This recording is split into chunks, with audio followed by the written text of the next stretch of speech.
नमस्कार दोस्तों, मैं पर्व अग्रवाल आप सभी का हमारे इस YouTube चैनल पर हार्दिक स्वागत करता हूं। तो दोस्तों, जैसा कि आपको थंबनेल में दिख रहा होगा कि आज की इस वीडियो में हम बात करेंगे साइकोलॉजी मनोविज्ञान के बारे में। कुछ बहुत इम्पॉर्टेंट क्वेश्चंस जो बहुत सारी एग्ज़ाम्स के लिए रिलेटेड है। तो दोस्तों, इनको स्टार्ट करने से पहले आपको एक चीज़ बता देता हूँ कि ये क्वेश्चंस पूरे मन से ही पढ़े जाते हैं। साइकोलॉजी ऐसी सब्जेक्ट है जिसमें आपका पूरा मन लगना चाहिए। तो दोस्तों, जो क्वेश्चंस मैं आपको बताऊँगा उन क्वेश्चन के साथ मैं आपको थ्योरी ही बता चलूँगा। इसलिए दोस्तों, अपना मन प्लीज़ इस वीडियो में लगाए रखें और इस वीडियो को अपने दोस्तों जो किसी कॉम्पिटिटिव एग्ज़ाम की तैयारी कर रहे हैं उनको इस वीडियो को ज़रूर शेयर करना, ठीक है। अब ज़्यादा टाइम वेस्ट नहीं करेंगे और क्वेश्चन पर आ जाते हैं। तो दोस्तों, फर्स्ट क्वेश्चन से पहले एक चीज़ और कि यदि आपको इनका आंसर आता है तो डेफिनेटली ज़रूर से ज़रूर कमेंट बॉक्स में बताना, ठीक है। फर्स्ट क्वेश्चन स्क्रीन पर आने वाला है और फर्स्ट क्वेश्चन ये रहा। दोस्तों, फर्स्ट क्वेश्चन आपकी स्क्रीन पे आ चुका है। तो फर्स्ट क्वेश्चन है ये, ठीक है। किसने कहा था आत्मा ही परमात्मा है?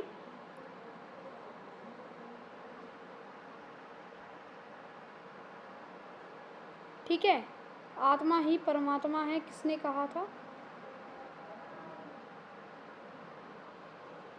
दोस्तों, ये काफ़ी इम्पोर्टेंट क्वेश्चन है जो मैं आपको बताने वाला हूँ और बता रहा हूँ। तो किसने कहा था आत्मा ही परमात्मा है?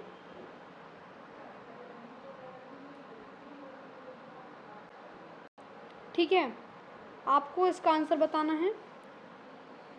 ऑप्शन नंबर ए है सुकरात, बी है प्लेटो, सी है अरस्तु और डी है उपयुक्त में से कोई नहीं, नन ऑफ दीज। ठीक है, आंसर ज़रूर देना। इसका आंसर है प्लेटो, ठीक है। Answer number B is correct.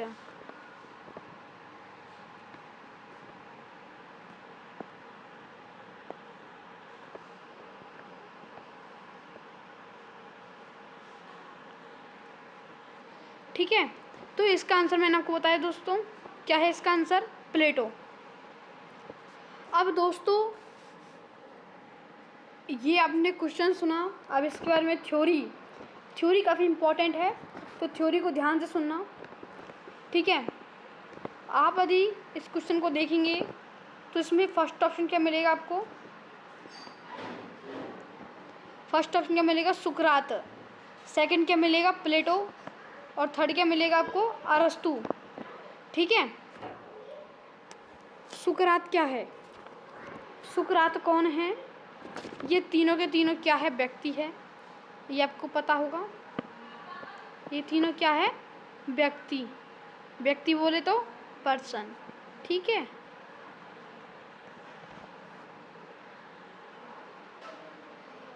दोस्तों, एक चीज़ और कि प्लेटो कौन था? तो प्लेटो था सुकरात का शिष्य। प्लेटो था सुकरात का शिष्य, ठीक है। दोस्तों, अच्छे से समझना, काफ़ी इम्पोर्टेंट क्वेश्चन है, ठीक है। तो किसने कहा था आत्मा ही परमात्मा है? वो कहा था प्लेटो ने। और प्लेटो कौन था? सुकरात का शिष्य। और यहाँ पर जो आपको अरस्तु दिख रहा है, अरस्तु, ठीक है, ये कौन था? ये था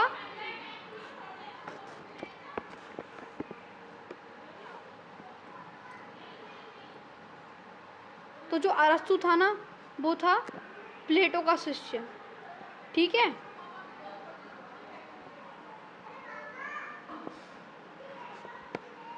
देखो, किसने कहा था आत्मा ही परमात्मा है? प्लेटो ने कहा। प्लेटो कौन था? सुकरात का शिष्य था। अरस्तु कौन था? प्लेटो का शिष्य था, ठीक है। तो यहाँ ये बनती जा रही है एक तरह से सारणी ही, ठीक है। अब ये दो इम्पोर्टेंट हमने नोट्स पढ़े, अच्छे तरीके से समझ में आ गए होंगे दोस्तों। प्लेटो कौन था? सुकरात का शिष्य। और अरस्तु कौन था? प्लेटो का शिष्य। काफ़ी रटा रहा हूँ अच्छे तरीके से, जिससे भविष्य में कोई प्रॉब्लम नहीं आई एग्ज़ाम में, ठीक है।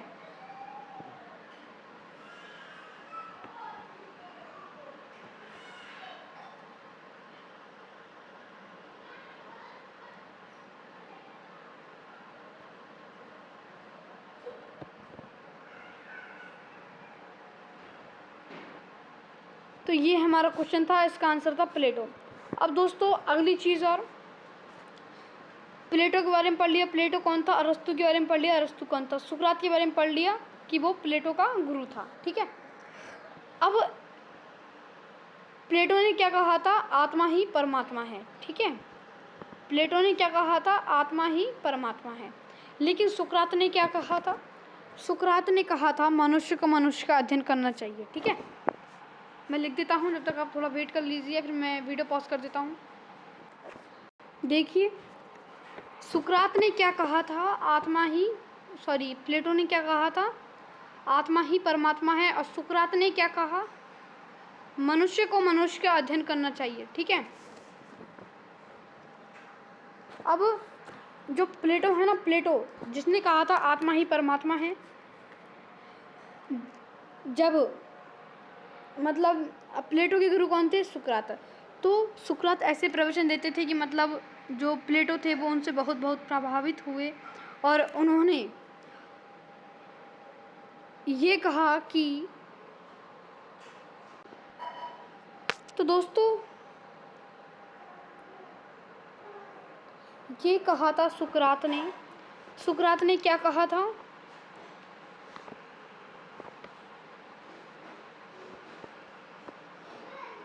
सुकरात ने कहा था ये, ठीक है। सुकरात ने क्या कहा था?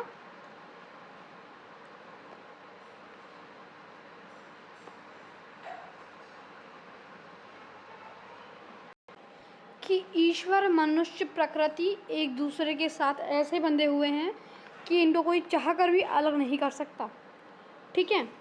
तो ये कहा था सुकरात ने। क्यों कहा? ये अपने गुरु से बहुत बहुत प्रभावित हुए, ठीक है। तो दोस्तों ये क्वेश्चन हमारा कंप्लीट होता है, पूरी थ्योरी कंप्लीट होती है इस क्वेश्चन के बारे में। अगले क्वेश्चन की शुरुआत करते हैं, ठीक है। तो अगला क्वेश्चन है आपका, मन कितने होते हैं? क्या क्वेश्चन है? मन कितने होते हैं। सेकंड क्वेश्चन है आपका, मन कितने होते हैं, माइंड कितने होते हैं, ठीक है। मन कितने होते हैं? मन को हम क्या बोल सकते हैं? चित्त, ठीक है। तो चित्त भी इसका क्या है? सिनोनियम है, पर्यायवाची, सिनोनियम बोल सकते हैं हम इसको इंग्लिश में, ठीक है। तो मन कितने होते हैं? सबसे पहले आपको इस क्वेश्चन का करेक्ट आंसर बता देता हूँ दोस्तों। तो इस क्वेश्चन का करेक्ट आंसर है 2, ठीक है। मन कितने होते हैं? 2, पता होना चाहिए आपको। मन कितने होते हैं? 2। करेक्ट आंसर क्या है? बी, ठीक है। अब क्वेश्चन और क्या क्या आ सकता है? तो क्वेश्चन ये भी आ सकता है कि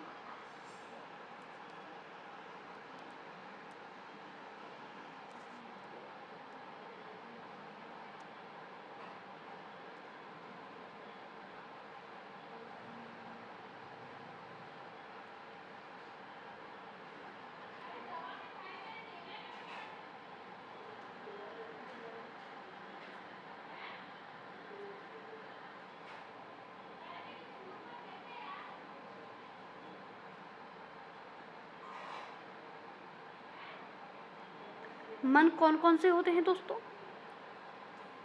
इस क्वेश्चन का करेक्ट आंसर हो सकता है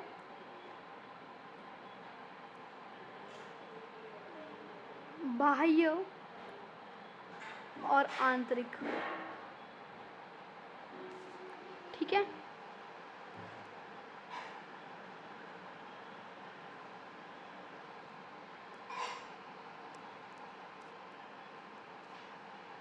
तो मन कौन कौन से होते हैं? बाह्य और आंतरिक होते हैं, ये क्वेश्चन में आ सकता है दोस्तों। तो आप इसे रट लेकर चाहिए, रट, ठीक है। रट ज़रूर लेना जो बता रहा हूँ, मतलब वैसे रटने की कोई ज़रूरत नहीं है, मैं आपको बताते जा रहा हूँ, इसलिए याद आपको ऑटोमेटिकली होते जा रहे होंगे, ठीक है। तो मन कितने होते हैं? 2। कौन कौन से होते हैं? बाह्य और आंतरिक होते हैं। मैं यहाँ पर लिख देता हूँ, ठीक है। तो मन दो होते हैं, बाह्य और आंतरिक होते हैं, ये मैंने आपको बताया दोस्तों। तो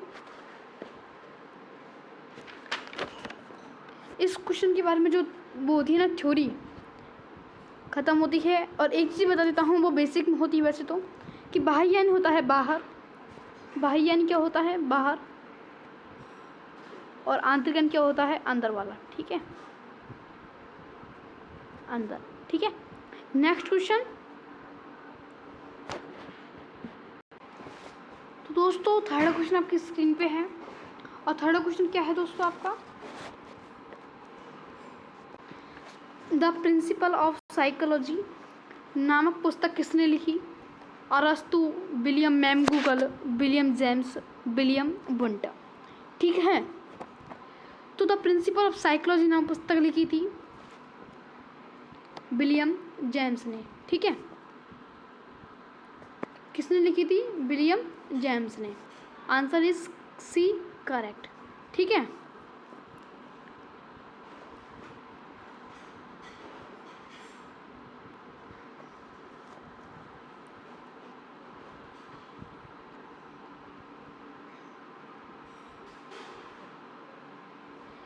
तो ये हमारा क्वेश्चन था, इसका आंसर मैंने आपको बताया। इसका आंसर क्या है? सी। ठीक है, आंसर मैंने आपको बता दिया इसका सी। अब दोस्तों इसके बारे में जो महत्वपूर्ण तथ्य है, जो महत्वपूर्ण अंडरलाइन है, वो आप सुन लीजिए। लिखता भी चलूँगा साथ में, नोट्स बना रहे हो तो काफ़ी अच्छी बात है हमारे लिए। ठीक है, तो दोस्तों सबसे पहला नोट्स है हमारा कि यहाँ पर अरस्तु है। अरस्तु के बारे में जो हमने बात है वो पहले ही कर ली थी। ठीक है, अरस्तु के बारे में बात हमने पहले ही कर ली थी। ये रहा हमारा अरस्तु वाला क्वेश्चन, इस बार हमने पहले ही बात कर ली थी। क्या बात की थी? कि अरस्तु था प्लेटो का शिष्य और प्लेटो था सुकरात का शिष्य। ठीक है, तो ज़्यादा चर्चा हम नहीं करेंगे यहाँ पर। ये क्वेश्चन चल रहा था जो अरस्तु है उनके बारे में हमने पहले ही बात कर ली थी। ठीक है, तो इनके बारे में बात हो गई। अब विलियम मैमगूगल। ठीक है, अब विलियम मैमगूगल कौन है? तो द आउटलाइन पुस्तक इन्होंने ही लिखी। द आउटलाइन फिजिकोलॉजी नाम पुस्तक इन्होंने ही लिखी। किन्होंने? विलियम मैमगूगल ने। ठीक है, द आउटलाइन फिजिकोलॉजी नामक पुस्तक इन्होंने ही लिखी।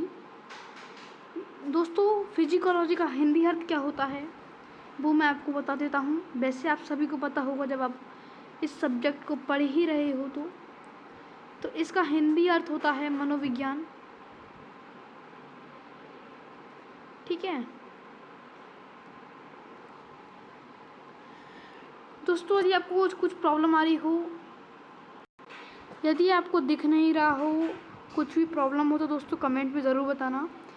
हमारा चैनल न्यू है इसलिए आपको प्रॉब्लम का सामना करना पड़ेगा, लेकिन जैसे हमारे सामने डाउट शेयर होते हैं और प्रॉब्लम आती है तो उसको जल्दी से सॉल्व करने की हम पूरी कोशिश करेंगे। ठीक है, और शायद आपको आवाज़ भी कम आ रही होगी। दोस्तों एक चीज़ और, यहाँ पर लिख रहा है मैम गूगल। एक्चुअली ये मैम गूगल नहीं है, ये है मैम डूगल। ठीक है, गूगल मैम डूगल। ठीक है दोस्तों यहाँ पर ये मिस्टेक हुई लिखने में, इसके लिए सॉरी मैं आपसे कहना चाहूँगा। ये मिस्टेक मुझे अभी दिखी इसलिए मैंने आपको अभी बता दिया। ठीक है,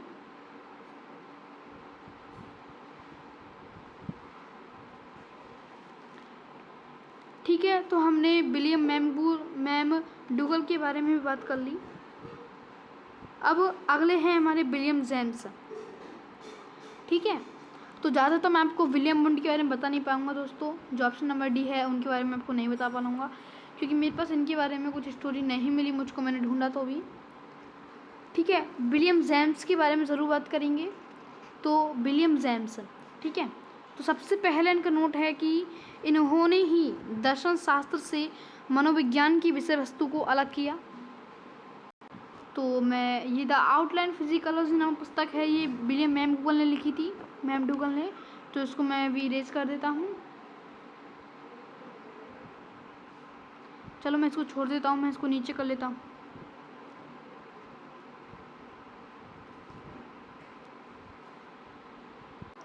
ठीक है, तो अरस्तु के बारे में हमने बात की, विलियम जेम्स के बारे में बात करेंगे। ठीक है, तो विलियम जेम्स के बारे में कुछ इम्पॉर्टेंट तथ्य मैं आपको बता देता हूँ। तो दोस्तों हम पढ़ रहे थे विलियम जेम्स के बारे में। देखिए, तो जो ये विलियम जेम्स हैं, किन्होंने विलियम जेम्स ने दर्शन शास्त्र से मनोविज्ञान की विषय वस्तु को अलग किया। पहले क्या है कि मनोविज्ञान में विषय वस्तु होती थी तो वो दर्शन शास्त्र में होती थी। ठीक है, तो उन्होंने दर्शन शास्त्र से मनोविज्ञान की विषय वस्तु को अलग किया। फिर अगला नोट है उनके बारे में। दोस्तों आधुनिक मनोविज्ञान के जनक भी यही है। कौन? William James. ठीक है दोस्तों, उम्मीद करता हूँ आपको ये वीडियो अच्छी लग रही होगी। ठीक है, अच्छी नहीं लग रही हो तो वीडियो को अनलाइक ज़रूर करना, पर प्लीज़ इस वीडियो को फालतू में अनलाइक मत करना। मैं नहीं चाहता कि आप इसे अनलाइक करो, लेकिन यदि वीडियो आपको अच्छी नहीं लग रही हो तो आप डिसलाइक करना। लेकिन उससे पहले आपको ये ज़रूर बताना कमेंट बॉक्स में कि डिसलाइक करने का कारण क्या है, हमारी वीडियो में क्या फैसिलिटी नहीं है। हालांकि मैं आपको बताता हूँ कि जो उत्कर्ष, वाईफाई स्टडी, ऐसे ग्रुप सेलेक्ट मेरी फैसिलिटी नहीं है, लेकिन जैसे ही आपका सपोर्ट हमको मिलता रहेगा हम ऐसी फैसिलिटी भी आपको जल्द करवाएंगे दोस्तों। इसलिए हमारे चैनल को लाइक एंड सब्सक्राइब और शेयर ज़रूर करना दोस्तों, मैं आपसे ये उम्मीद करता हूँ। और इस वीडियो में कम से कम 100 व्यूज़ तक तो गाड़ी पहुँचा ही देना, और प्लीज़ लाइक 20 तक ज़रूर करना। ठीक है,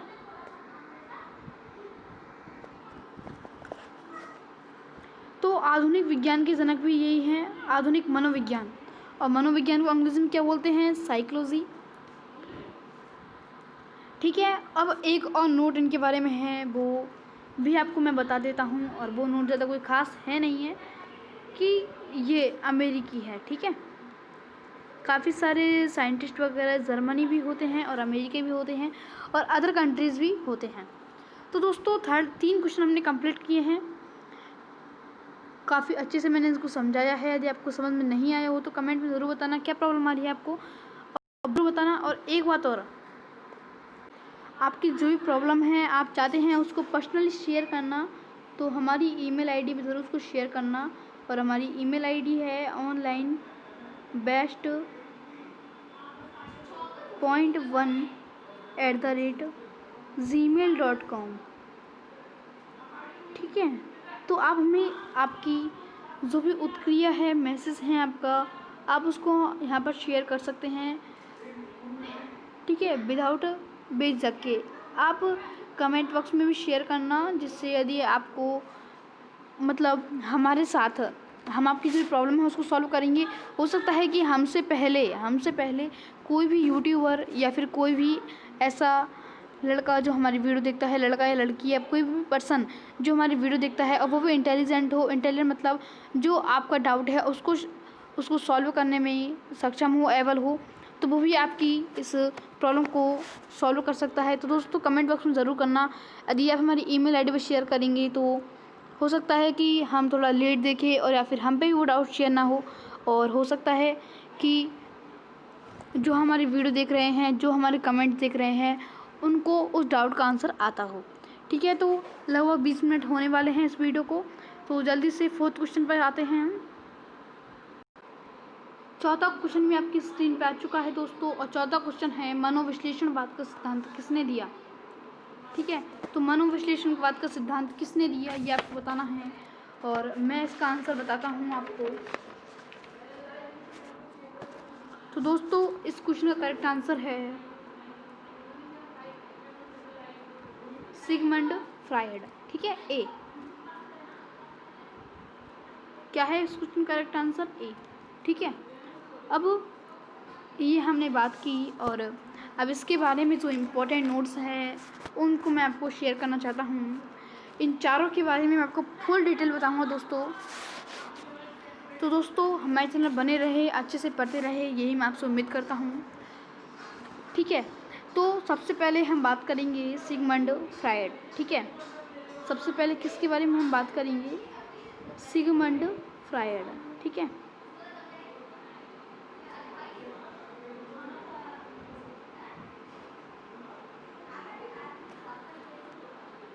तो पहला नोट,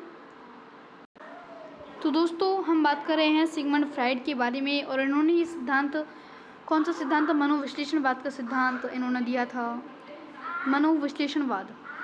ठीक है, तो मनोविश्लेषणवाद का सिद्धांत इन्होंने दिया था 1900 ईस्वी में। ठीक है, कब दिया था? 1900 ईस्वी में। दोस्तों ये आपको पता होना चाहिए, एग्ज़ाम में क्वेश्चन आ जाता है और ख़ासकर ये जो क्वेश्चंस हैं वो आपके लिए, यदि आप रीट एग्ज़ाम की तैयारी कर रहे हैं एसएसटी की, तो उसके लिए आपके लिए काफ़ी इम्पोर्टेंट हो सकते हैं दोस्तों ये क्वेश्चन। तो काफ़ी अच्छे से ज़रूर पढ़ना इसको, मैं आपसे यही कहूँगा। ठीक है, तो रीट एसएसटी के लिए काफ़ी इम्पोर्टेंट है दोस्तों। अगला नोट है इनके बारे में, सिगमंड फ्रायड के बारे में ही। इनके द्वारा चेतना के 3 रूप बताए, है ना। तो इनके द्वारा चेतना के 3 रूप बताए, इनके नाम तो मैं आपको नहीं बता सकता, मेरे पास अवेलेबल नहीं है इनके नाम। ठीक है, तो सिगमंड फ्रायड के बारे में दोनों सामने लिखे कि इन्होंने ये सिद्धांत 1900 ईस्वी में दिया और इनके द्वारा चेतना के 3 रूप बताए गए। दोस्तों अगला है नोट्स है इसमें,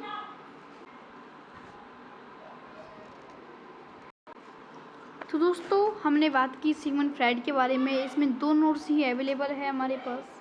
ठीक है, तो सिगमंड फ्रायड के बारे में हमने बात कर ली। अब हम बात करेंगे जेबी वाटसन के बारे में। ठीक है, तो जेबी वाटसन के बारे में आप सुनते जाइए, हम बोलते जाएंगे और लिखते जाएंगे।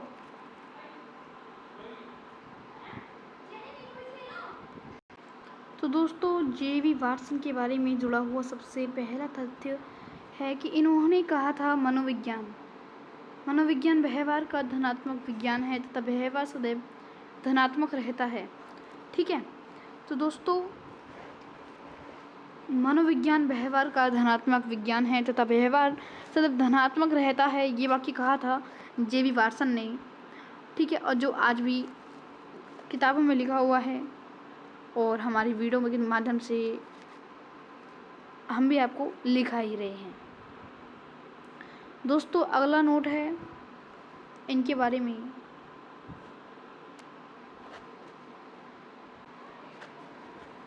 तो वाटसन को 20वीं सदी का चमकता सितारा भी कहा जाता है। तो क्वेश्चन क्या आएगा? 20वीं सदी का चमकता सितारा किसे कहा जाता है? तो दोस्तों इस क्वेश्चन का करेक्ट आंसर होगा जेबी वाटसन को। ठीक है, और दोस्तों एक और नोट है इनके बारे में, वो ही मैं आपको लिखा देता हूँ। तो तीसरा नोट है इनका कि वाटसन द्वारा बताई गई मनोविज्ञान की परिभाषा मनोविज्ञान व्यवहार का धनात्मक अध्ययन है। ठीक है दोस्तों, तो वाटसन के बारे में हमने कंप्लीट कर लिए। अब जेबी वाटसन कंप्लीट होते हैं और 2 बचते हैं, मर्फी और स्किनर। दोस्तों इनके बारे में बस कुछ ज़्यादा है नहीं है, लेकिन थोड़ा सा बताने लायक है, और वो है कि मर्फी। ठीक है, तो मर्फी के इन्होंने क्या कहा था? इन्होंने भी परिभाषा दी थी साइकोलॉजी की। तो इन्होंने क्या परिभाषा दी वो आपको बताता हूँ मैं। तो दोस्तों मर्फी ने एक परिभाषा दी थी, क्या दी थी? मर्फी द्वारा दी गई परिभाषा। ठीक है, तो मर्फी ने क्या परिभाषा दी थी? मनोविज्ञान जीवित प्राणियों का उनके सामाजिक वातावरण के साथ होने वाले व्यवहार का अध्ययन है। ठीक है दोस्तों, टाइम बहुत ज़्यादा हो चुका है, इसलिए वीडियो जल्दी से जल्दी मैं कर रहा हूँ। आपका टाइम ज़्यादा वेस्ट नहीं कर रहा हूँ, आपका नेगेटिव में कम खर्च कर रहा हूँ। मैं वीडियो को बार बार पॉज करके लिख रहा हूँ। दोस्तों आपके लिए तो शायद ये मेरी सबसे ये वीडियो 35 से 40 मिनट में हो जाएगी, लेकिन मैंने कम से कम इस वीडियो को बनाने में 2-3 घंटे लगातार नॉन स्टॉप लगे हैं। तो दोस्तों इस वीडियो को लाइक एंड शेयर ज़रूर करना। दोस्तों चैनल न्यू है इसलिए आपको थोड़ी सी प्रॉब्लम का सामना करना पड़ेगा, लेकिन दोस्तों जैसे ही हमारा चैनल ग्रो होता है तो हम आपके लिए मतलब भरसक प्रयास करेंगे, आपके लिए एक बहुत अच्छा लगा देंगे मतलब एजुकेशनल तरीका, जिससे आप फ्री में अपनी स्टडी एजुकेशन जारी रख सकते हैं और आपको बिल्कुल डिट्टो ऐसा लगेगा जैसा कि आप बिल्कुल कोई कॉलेज या क्लासरूम में जैसे क्लासेस होती है वैसे ही आप पढ़ रहे हैं। तो दोस्तों बस एक बार आपके सपोर्ट की ज़रूरत है। अब बातें बहुत कर ली है। हमारा ये क्वेश्चन था मनोविश्लेषणवाद के सिद्धांत के बारे में, तो हमने अब मर्फी के बारे में बात कर ली है और अब बचा है स्किनर। इसके बारे में अब सुन लीजिए। मतलब हालांकि मैं बता भी रहा हूँ आपको। दोस्तों जो परिभाषा मर्फी ने दी थी, वाटसन ने दी थी, वैसे ही एक परिभाषा स्किनर ने भी दी थी, वो मैं आपको बताता हूँ। तो दोस्तों जो परिभाषा स्किनर ने दी थी वो परिभाषा है ये मनोविज्ञान अनुभव पर आधारित व्यवहार व अनुभव का आधारभूत विज्ञान है। और ये परिभाषा किसने दी थी? ये दी थी स्किनर ने। ठीक है, तो स्किनर के बारे में मैं आपको बताया, स्किनर के बारे में मैंने आपको बता दिया है। दोस्तों क्वेश्चन था इतना सा, लेकिन मैंने आपको घुमा फिरा के इतना ज़्यादा कर दिया कि वो बहुत ज़्यादा हो गया। लेकिन दोस्तों जो नॉलेज मैंने आपको बताई है वो भी आपको होनी चाहिए, इसीलिए तो मैंने ये वीडियो बनाई थी। इस वीडियो में ओनली 5 क्वेश्चन होंगे, लेकिन ये 5 क्वेश्चन आपके कम से कम 50 क्वेश्चंस के बराबर होंगे। तो दोस्तों लास्ट क्वेश्चन और है, आप ओनली जब आंसर दी कमेंट बॉक्स में तो ओनली ये 4 क्वेश्चन के मतलब जो 5 क्वेश्चन दे रहा हूँ मैं ओनली क्वेश्चन के आंसर दे, पूरी थ्योरी ना लिखे जो मैंने आपको बताई है। लेकिन आप जो थ्योरी है इसको लिखते ज़रूर चले कॉपी में, ठीक है।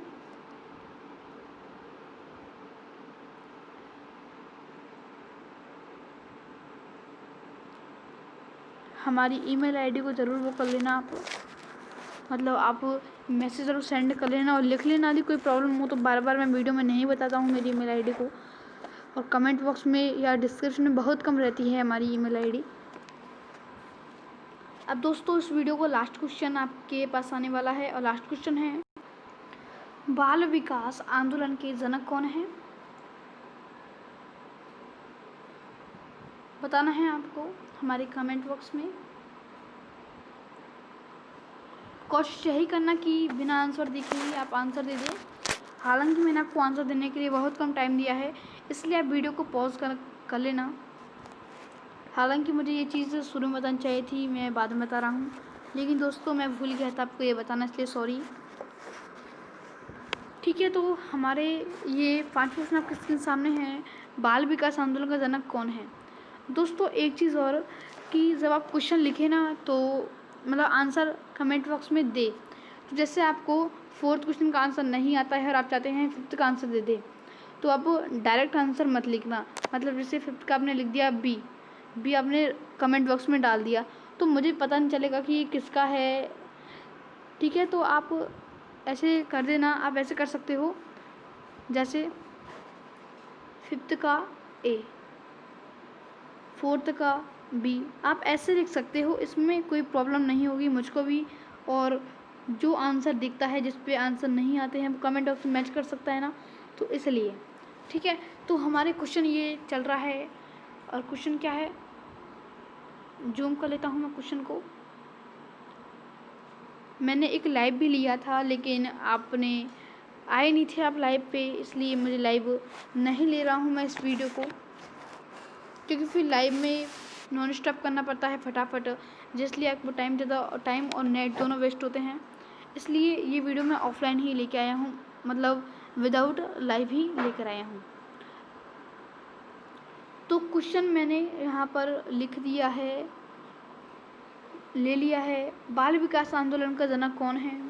तो दोस्तों इस क्वेश्चन का करेक्ट आंसर है स्टैनली हॉल, ठीक है, स्टैनली हॉल डी।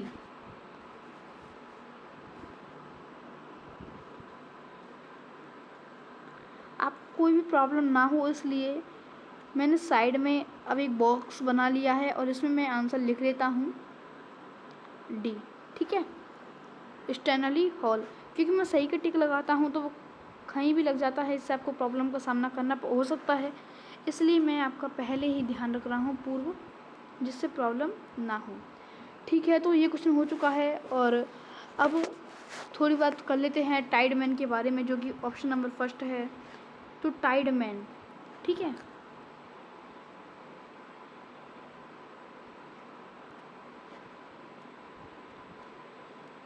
टाइडमैन के बारे में हम बात करेंगे।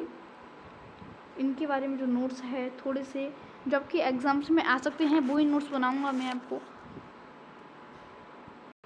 तो दोस्तों इनके बारे में फर्स्ट क्लू हो सकता है आपका कि ये जर्मनी के बाल रूप विशेषज्ञ है, ठीक है, तो ये जर्मनी के बाल रूप विशेषज्ञ है। और दूसरा है इनके बारे में नोट, और दोस्तों दूसरा नोट है आपका, इन्होंने 1784 से बाल चिकित्सा के क्षेत्र में बाल मनोविज्ञान की अवधारणा प्रारंभ की, ठीक है, तो इनके बारे में हमने दो नोट पढ़े। अब जो हमारा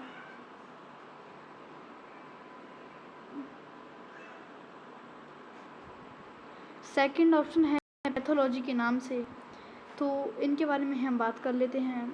एक्चुअली एक चीज़ और मिस्टेक हुई है यहाँ पर कि ये पैथोलॉजी नहीं है, ये पेस्टोलॉजी है, ठीक है। मैं एक बार लिख देता हूँ जिससे आपको कोई प्रॉब्लम का सामना नहीं करना पड़े दोस्तों।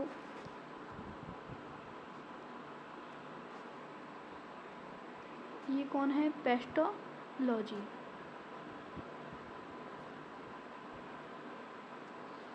पैथोलॉजी नहीं है, यहाँ पर मिस्टेक हो जाती है लिखने में, लेकिन मैंने आपको बता दिया है इसलिए कोई मिस्टेक अब यहाँ पर होगी नहीं।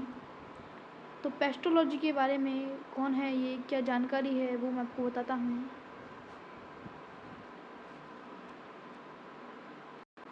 ये जो पेस्टोलॉजी है ये बाल मनोविज्ञान के जनक है, इसको ध्यान रखना, ठीक है। और दूसरा नोट है इनके बारे में, दूसरा है इन्हीं की वजह से बाल मनोविज्ञान का आधार बना, ठीक है, बाल मनोविज्ञान का आधार बना।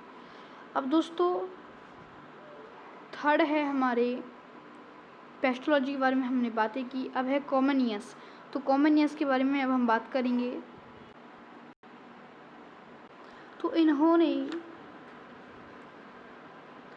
स्कूल ऑफ इन्फेंसी की स्थापना की, किसके लिए, छोटे बालकों के लिए, और कब की इन्होंने वो की थी, इन्होंने 1628 ईस्वी में। तो दोस्तों कॉमनियस के बारे में इतना ही। और अब लास्ट ऑप्शन है हमारा स्टैनली हॉल, जो कि इस क्वेश्चन का करेक्ट आंसर भी है, ठीक है। तो इनके बारे में हम बात करने वाले हैं, तो स्टैनली हॉल के बारे में।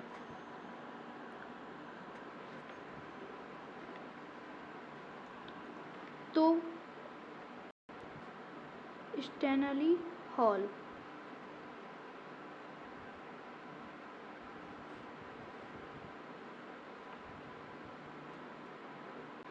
तो दोस्तों स्टैनली हॉल के बारे में थोड़ा सा इम्पोर्टेंट है ये कि ये मनोविज्ञान के जनक जाने जाते हैं। कौन जाने जाते हैं, स्टैनली हॉल, ठीक है, तो मनोविज्ञान के जनक जाने जाते हैं। और इन्होंने ही, ठीक है, तो इन्होंने ही बाल विकास को लेकर बाल अध्ययन सोसाइटी बनाई, किन्होंने, स्टैनली हॉल ने, ठीक है दोस्तों, ये आपको पता होना चाहिए। ये दो इम्पोर्टेंट क्लूज थे इनके बारे में जो मैंने आपको बताया। और एक और क्लू, इन्होंने बाल विकास सोसाइटी तो बनाई थी, लेकिन इन्होंने ये कब बनाई थी, बाल अध्ययन सोसाइटी, तो ये इन्होंने बनाई थी 1893 ईस्वी में, ठीक है। तो दोस्तों आज की इस वीडियो में इतना ही, ठीक है। और हमने ये क्वेश्चन सॉल्व किए थे, हम पढ़ रहे थे साइकोलॉजी, ठीक है। साइकोलॉजी के बाद में फिर हमने ये फर्स्ट क्वेश्चन सॉल्व किया था आपको पूरी डिटेल बताई थी, सुकरात, प्लेटो, अरस्तु। फिर उसके बाद में मन कितने होते हैं ये भी मैंने आपको बताया था। फिर उसके बाद में फिर ईमेल आईडी को मैंने आपको बताया था, ठीक है। ये क्वेश्चन गायब है, ये रहा वो क्वेश्चन। ये क्वेश्चन मैंने आपको बताया था, द प्रिंसिपल ऑफ साइकोलॉजी नाम पुस्तक किसने लिखी, ये मैंने आपको बताया था विलियम जेम्स के नाम से, ठीक है। और मनोविश्लेषणवाद का सिद्धांत किसने दिया, ये मैंने आपको बताया था। और 5वां क्वेश्चन और अंतिम क्वेश्चन मैंने आपको बताया था, बाल विकास आंदोलन का जनक कौन है। तो दोस्तों आज की इस वीडियो में इतना ही, और फिर हम जल्दी मिलेंगे अगर नेक्स्ट वीडियो में। तो थैंक्स फॉर वॉचिंग।